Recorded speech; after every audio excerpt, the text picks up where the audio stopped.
Assalamualaikum warahmatullahi wabarakatuh. Hello everyone, welcome to Hiu Podcast. Perkenalkan, nama saya Neda Wahdania, Nurul Parvi, Dan saya Renaldi. Di sini kami akan berbincang-bincang tentang hidrosfer. Oke, jadi menurut Nada dan Renaldi apa itu hidrosfer? Jadi menurut saya itu hidrosfer ini kayak sesuatu atau hal-hal yang berkaitan dengan air yang ada di permukaan bumi ini. Oke, kalau Nada, Wak? Kalau menurut saya hidrosfer itu lapisan air yang terdapat di bumi. Nah, air di bumi itu ada berbentuk cair, padat, dan gas. Terus ketiga bentuk itu menjadi satu kesatuan dalam sistem yang terjadi secara alamiah yang disebut siklus air. Oke, kan Nada tadi ada bilang siklus air. Siklus air itu kayak bagaimana? Siklus air itu adalah proses perputaran air mulai dari laut dan darat ke atmosfer, terus kembali lagi ke laut atau darat. Oke, kan di sini dalam siklus hidrosfer air ada mengalami 10 tahap. Jadi sama tanya sama Renaldi, apa itu sublimasi? Jadi teman-teman semua, sublimasi ini adalah proses pengkristalan uap air menjadi kristal es yang biasa terjadi di pegunungan atau benua Eropa begitu. Oke, kalau Nadawa kondensasi itu kayak bagaimana? Kondensasi itu yaitu penguapan uap air, maksudku itu proses pengembunan uap air dalam membentuk awan. Oke, lanjutkan siklus hidrosfer itu ada yang pendek, menengah, dan panjang. Kalau Renaldi bagaimana siklus pendek? Jadi untuk teman-teman, siklus pendek atau kecil ini wilayahnya hanya wilayah cakupannya itu pendek atau kecil. Sebagaimana prosesnya itu terjadi proses penguapan air laut yang menjadi uap air, kemudian terjadi proses kondensasi atau pembentukan awan. Kemudian jika awannya ini sudah tebal begitu, terjadilah hujan, dan hujannya itu di laut dan siklusnya berulang dan terus berulang.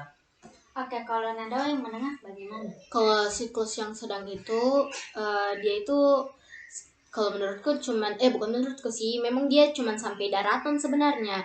Jadi pertama dia terjadi evaporasi dan transpirasi, yaitu penguapan air. Terus penguapan air itu akan terbentuk menjadi kondensasi berbentuk awan. Setelah itu berbentuk awan, nanti awannya itu di bawah oleh namanya itu adveksi. Itu pergerakan awan. Terus setelah adveksi itu nanti terjadi presipitasi, hujan di darat.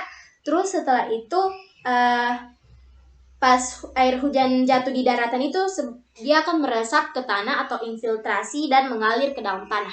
Oke, siapa mau jelaskan saya tentang siklus panjang? Saya dulu aja. Habis itu tahu. Okay. Kalau dari saya toh, jadi kalau siklus panjang ini dia itu memang bisa mencakup wilayah luas, karena pertama kan terjadi evaporasi dan transpirasi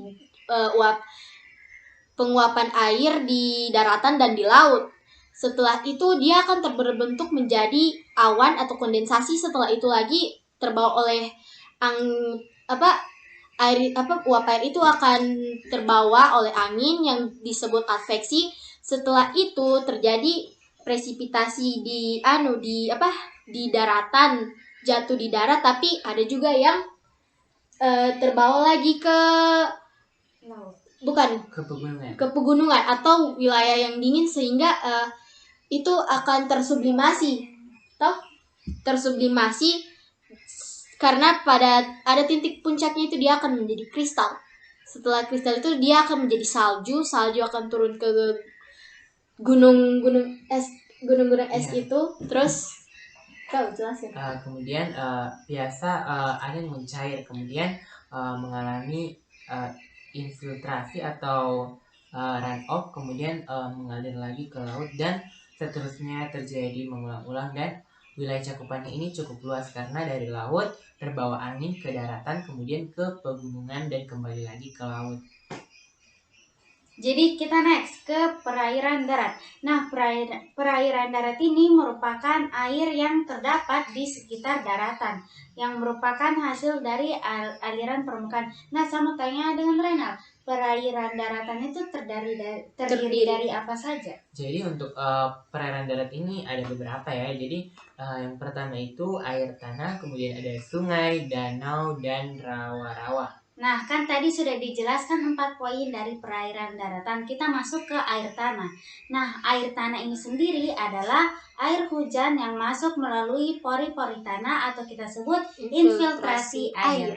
Nah, sama tanya dengan Nadawa, bisa kau sebutkan 3 poin yang asal dari air tanah? Boleh. Jadi yang pertama itu ada meteoric water, dan kedua itu ada juvenile water, dan ketiga itu turbile atau conic water. Jadi meteoric water itu berasal dari atmosfer, kalau juvenile water itu berasal dari cairan magma, dan kalau turbile atau conic water itu berasal dari batuan sedimen.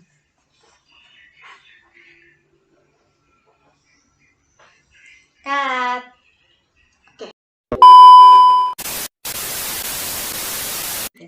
Baik, kita lanjutkan.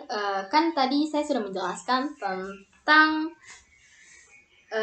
asal air tanah. Terus ada pasti struktur penampang lapisan tanah. Bisa dijelaskan itu, Colby? Oke, jadi yang pertama ada permukaan air tanah. Nah, di sini lapisan air tanah yang bersebelahan dengan lapisan aquifer.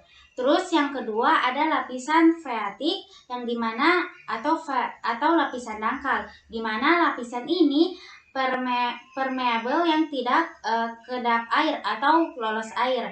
Terus pada lapisan ini tersimpannya air tanah. Terus yang ketiga ada lapisan aquifer yang dimana di dalam atau peralihan.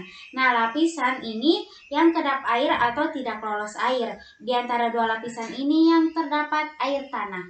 Oh, jadi sudah dijelaskan tadi tentang air tanah. Lanjut kita ke rawa.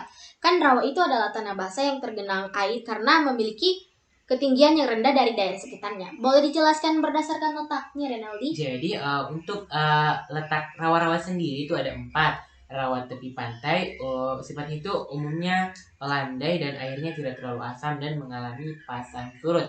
Kemudian ada rawa teluk, yaitu rawa tepi pantai karena pengendapan pasir di dasar teluk.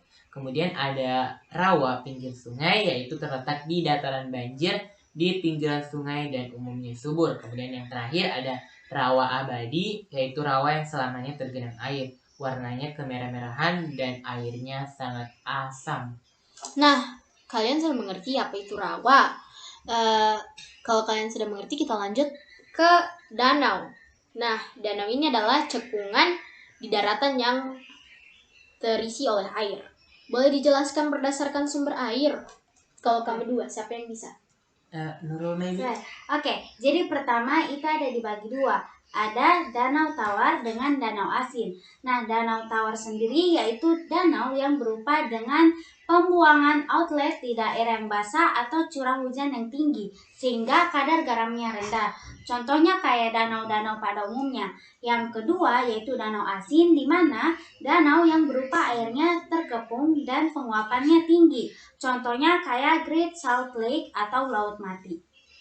Nah, kan tadi berdasarkan letaknya, pasti juga ada berdasarkan proses terjadinya danau. Boleh dijelaskan, Renaldi? So, kalau danau berdasarkan proses terjadinya itu ada 3. Yang pertama itu adalah danau tektonik. Jadi, danau ini terbentuk karena adanya kegiatan tektonisme seperti gempa begitu.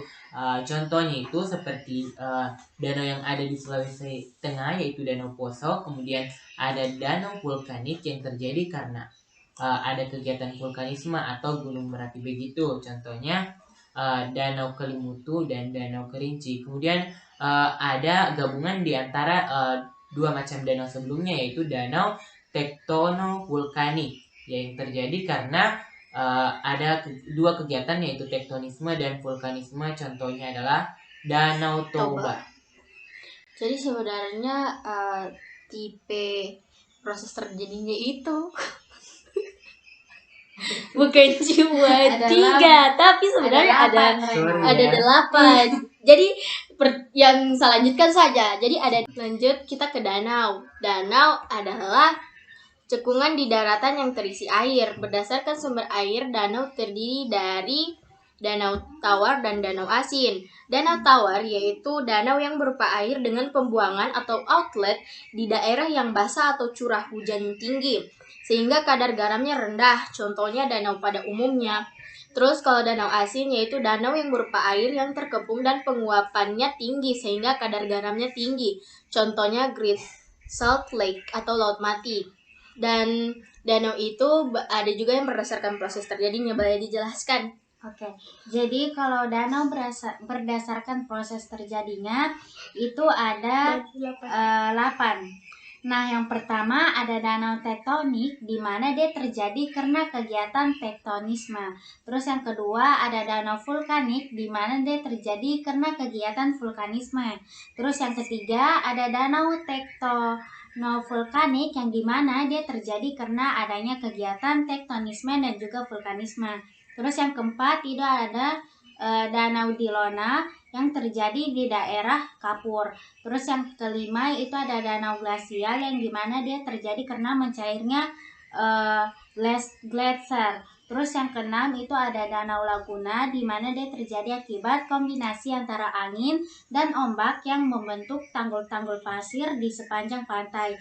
Terus yang ketujuh ada danau Tapal Kuda atau aliran di mana dia terjadi akibat terputusnya meander pada sungai akibat sedimentasi. Terus yang ke-8 atau yang terakhir itu ada waduk atau bendungan di mana merupakan danau yang terbentuk karena aliran air yang terbendung baik secara alami maupun buatan.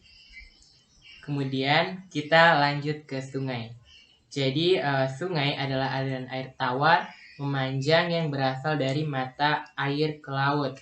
Kemudian untuk berdasarkan sumber air yang mengalir, sungai terdiri dari 3. Yang pertama itu sungai hujan, berasal dari air hujan dan mata air hujan. Kemudian ada sungai glasial yang berasal dari cairan gletser. Kemudian ada sungai campuran, berasal dari air hujan, mata air hujan dan juga cairan gletser. Kemudian berdasarkan letak aliran, sungai terdiri dari 2. Ada permukaan dan ada bawah tanah. Permukaan ini seperti sungai pada umumnya, kemudian yang bawah tanah ini sungai yang terdapat di dalam gua kapur. Kemudian berdasarkan debit airnya, sungai terdiri dari.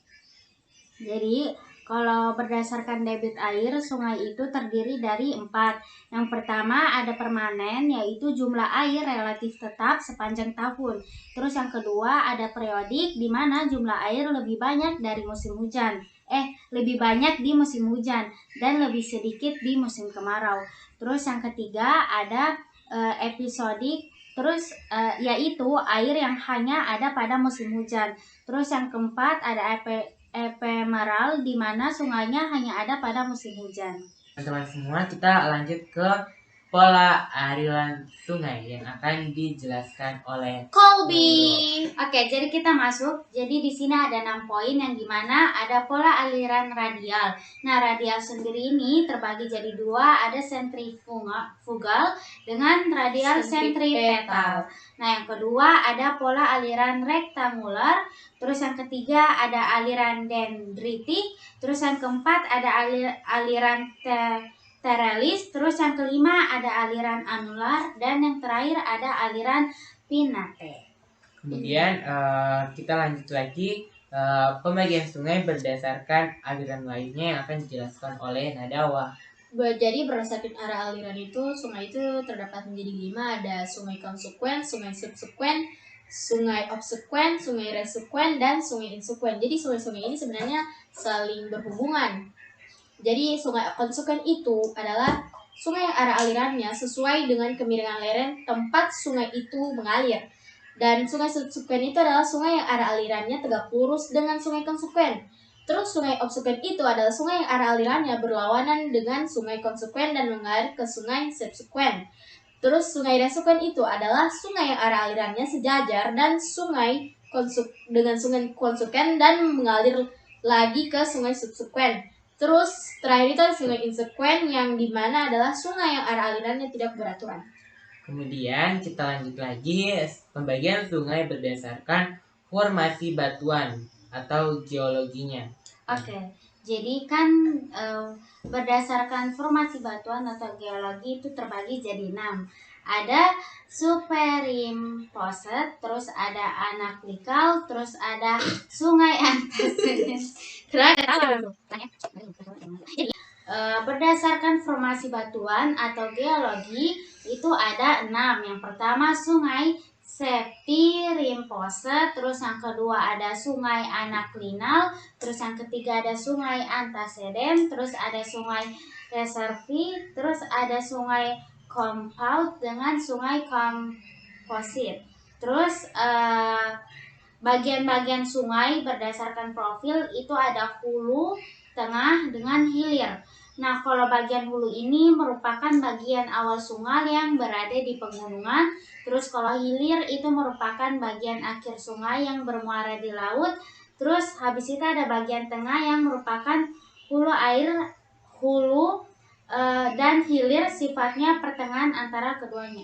Kemudian saya akan menjelaskan sedikit perbedaan tentang hulu dan hilir. Jadi untuk perbedaan pada batang sungai, hulu ini lurus, sempit, dalam, kemudian berbentuk V. Kemudian untuk hilir ini berbelok-belok, lebar, dangkal, dan berbentuk U. Untuk alirannya sendiri, hulu itu deras, cepat, biasanya terdapat air terjun. Kemudian kalau hilir itu dia airnya itu tenang, lambat. Kemudian untuk debit air, hulu itu dia debit airnya tinggi, kemudian hilir itu debit airnya kecil. Kemudian untuk derajat kemiringan sungai, hulu itu tinggi, hilir kecil. Dan juga untuk keadaan airnya, hulu itu relatif jernih, kemudian hilir itu relatif kotor. Kemudian untuk erosi vertikalnya itu, hulu itu kuat, baru hilir itu lemah. Erosi sampingnya, hulu ini lemah, baru yang hilir ini kuat. Kemudian sedimentasi, di hulu ini tidak ada sedimentasi, kemudian di hilir itu ada. Kemudian batuan, untuk batuan-batuan di hulu itu bongkahan begitu dan besar. Kalau di hilir itu dia kayak kerikil begitu, kecil-kecil. Kemudian jadi tadi ada saya sebut delta. Jadi delta ini adalah endapan dari sedimen yang terbawa arus air ke hilir yang membentuk dataran banjir. Nah, terus syarat pembentukan delta itu ada 3. Yang pertama, banyak membawa pasir dan lumpur. Yang kedua, bermuara di laut dangkal, tenang dan terbuka. Terus yang ketiga, ada perbedaan antara pasang surut laut yang tidak terlalu besar. Terus Nadawa bisa jelaskan macam-macam delta. Jadi macam-macam delta itu ada 5. Ada delta kaki burung, yang contohnya delta sungai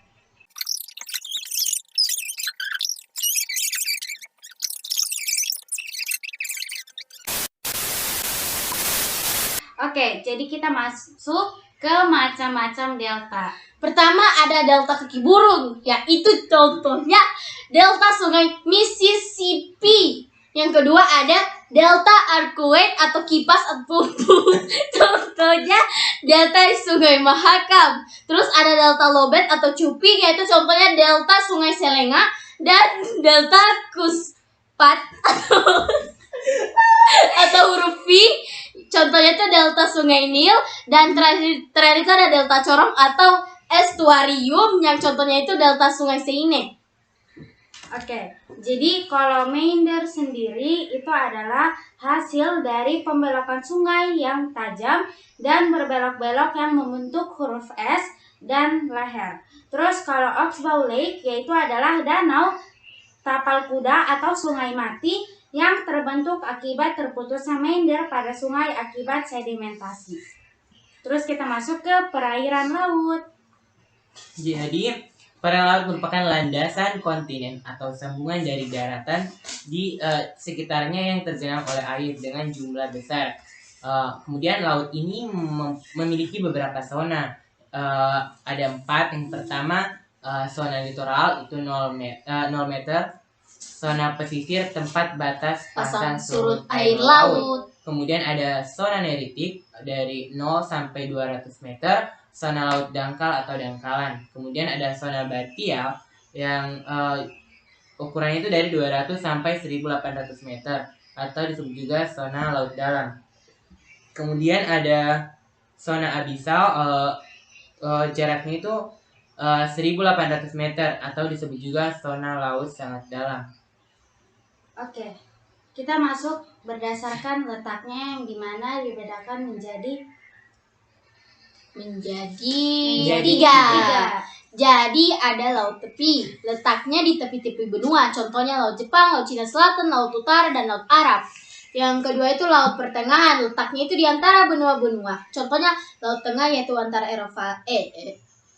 dari Eropa sampai Afrika, terus Laut Merah dari Asia sampai Afrika, Laut Indonesia Asia sampai Australia. Terus ada laut pedalaman, letaknya di dalam benua, contohnya Laut Hitam, Laut Balitik, Laut Kaspia, dan Laut Mati.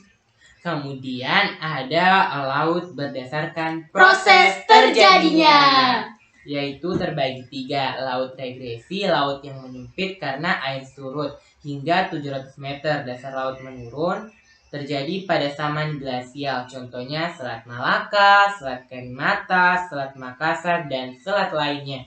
Kemudian ada laut transgresi, laut yang meluas karena air pasang hingga 70 meter, dasar laut meninggi, terjadi pada zaman interglasial, contohnya Laut Jawa, Laut Utara, dangkalan Sawu, dan dangkalan Sunda. Kemudian ada laut ingresi atau laut yang menurun karena terjadinya patahan tektonik di dasar laut, contohnya Laut Jepang, Laut Karibia, dan Laut Tengah. Oke, jadi kita masuk ke dasar laut yang memiliki suatu relief, yaitu antara lain ada 6. Yang pertama ada dangkalan, di mana yang kedalamannya 0 sampai 200 meter dan masih merupakan bagian dari benua. Yang kedua ada lubuk laut, di mana dia atau namanya basin, yang dimana yaitu dasar laut ingresi yang berbentuk huruf U atau mangkuk. Terus yang ketiga ada gunung laut, yang dimana gunung yang kakinya berada di dasar laut dan puncaknya menonjol ke permukaan laut. Jika tidak menonjol ke permukaan laut itu disebut seamaun atau buyut. Terus yang keempat ada palung, yaitu dimana dasar laut ingresi yang berbentuk V yang menajam. Terus yang kelima ada ambang laut, di mana yaitu bukit sempit seperti tanggul yang terletak di antara 2 laut dalam. Yang terakhir yaitu punggung laut, yaitu lereng yang ada di dasar laut. Terus punggung laut ini dapat berupa slope, ridge, dengan rise. Terus kemudian kita ke air laut mengalami pergerakan, antara lain ada gelombang laut, yaitu terjadi karena tiupan angin, pasang surut air laut, dan tsunami. Kemudian ada arus laut, yaitu gerakan air laut secara keseluruhan dari satu perairan ke perairan lainnya.